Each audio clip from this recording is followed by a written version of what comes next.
Hello ಎಲ್ಲರಿಗೂ ನಮಸ್ಕಾರ. Welcome back to my YouTube channel. ಇವತ್ತು ಬೆಳಗಿನ ಬ್ರೇಕ್ಫಾಸ್ಟ್ಗೆ ತುಂಬ ಆರೋಗ್ಯಕರವಾದ ಮತ್ತು ತುಂಬ ಕಡಿಮೆ ಸಮಯದಲ್ಲಿ ಮಾಡುವ ರಾಗಿ ದೋಸೆ ಯಾವ ರೀತಿ ಮಾಡೋದು ಅಂತ ತೋರಿಸುತ್ತೇನೆ.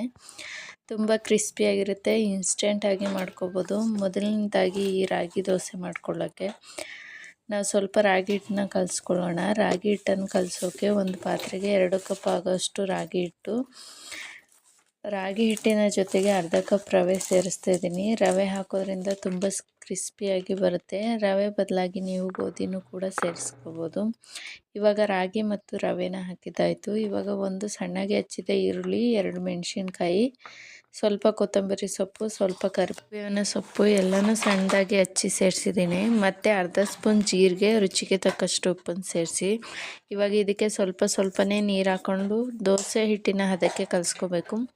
ಸ್ವಲ್ಪನೂ ಕೂಡ ಗಂಟಿಲ್ದಂಗೆ ಕಲಿಸ್ಕೋಬೇಕು. ಈಗ ಪ್ಯಾನ್ನ ಕಾಯಕ್ಕೆ ಇಟ್ಟಿದ್ದೀನಿ, ಸ್ವಲ್ಪ ಎಣ್ಣೆ ಹಾಕಿದ್ದೀನಿ. ದೋಸೆ ಹಿಟ್ಟನ್ನು ಹಾಕಿ ದೋಸೆನ 2 ಕಡೆ ಬೇಯಿಸ್ಕೊಂಡಿದ್ದೀನಿ. ಇವಾಗ ಗರಿಗರಿಯಾದ ಆರೋಗ್ಯಕರ ದೋಸೆ ರೆಡಿಯಾಗಿದೆ. ರೆಸಿಪಿ ನಿಮಗೆ ಇಷ್ಟವಾದರೆ ವಿಡಿಯೋಗೆ ಲೈಕ್ ಮಾಡಿ, ಸಬ್ಸ್ಕ್ರೈಬ್ ಮಾಡಿ. ಇನ್ನಷ್ಟು ಸರಳ ಕನ್ನಡ ರೆಸಿಪಿಗಳಿಗಾಗಿ ನಮ್ಮ ಚಾನಲನ್ನು ಸಬ್ಸ್ಕ್ರೈಬ್ ಮಾಡಿ. ಧನ್ಯವಾದಗಳು.